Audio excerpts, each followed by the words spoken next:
Hi, my name is Daniel Lawler. I am here debating whether or not the International Criminal Court, the ICC, um, whether or not it has essentially been an effective IGO as in regards to trying war crimes, war criminals. Um, so I'm taking the stance that it has not been an effective entity. And let me begin. My criticism is not of the institution. My criticism does not lie in a criticism of what the ICC is trying to accomplish. In fact, I think that the ICC is setting out to do a very noble goal. However, that's not what's being debated. What is being debated is the effectiveness. Does this international institution accomplish what it sets out to do, which is essentially to be a judicial system in the international landscape that can successfully try, give war criminals trials, and either convict them or have a trial that proves not guilty and things like that. So again, my argument is not a criticism of the entity. I don't think it's effective. And I think I think it really is pretty much impossible to make an effective international criminal court.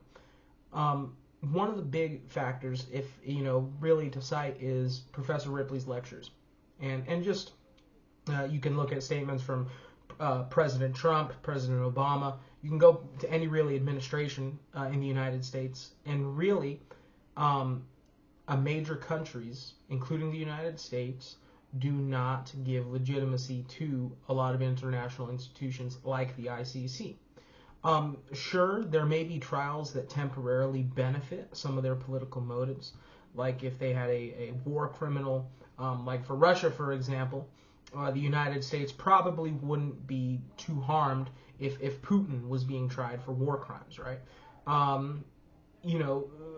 Difference goes for someone like President Bush, which there actually was a petition basically to charge President Bush for war crimes. Depending on what you think of the United States actions in the Middle East post 9/11, whether or not there are weapons of mass destruction. That's a separate debate, right? But there was a debate to be had there that basically was, should President Bush be held accountable, for war crimes? And that's the reason why the ICC is not effective at trying criminals, is because you don't have the powers that you need supporting itself as an international institution.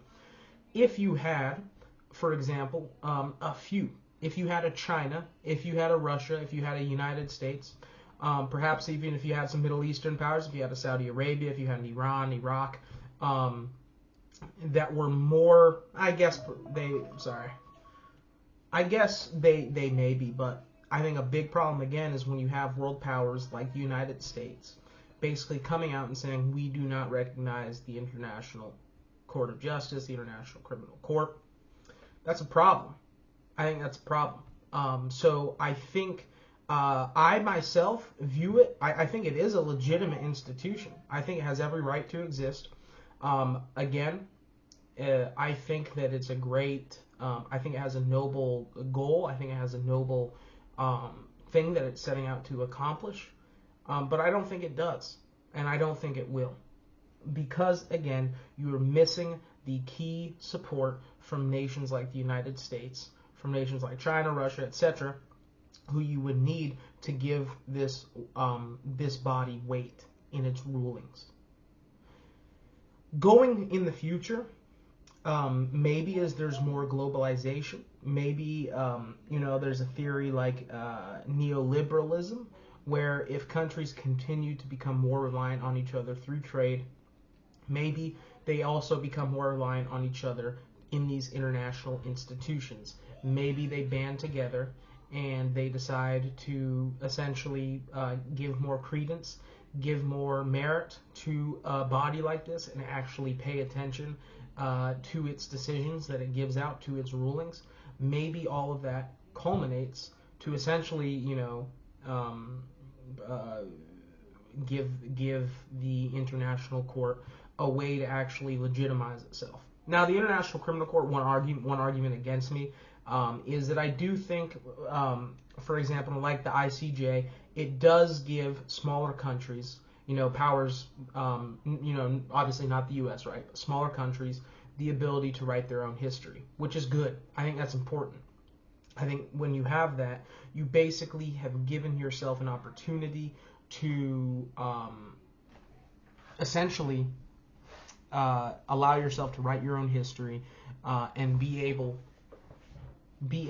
to set a future precedent that international law may use. So that's my take. Again, I don't think it's been a successful entity in trying international criminals, but it's more nuanced than that. Again, I don't criticize the body itself. I think it has good goals. I think it does good things, but I don't think it is successful in its ability to try war criminals.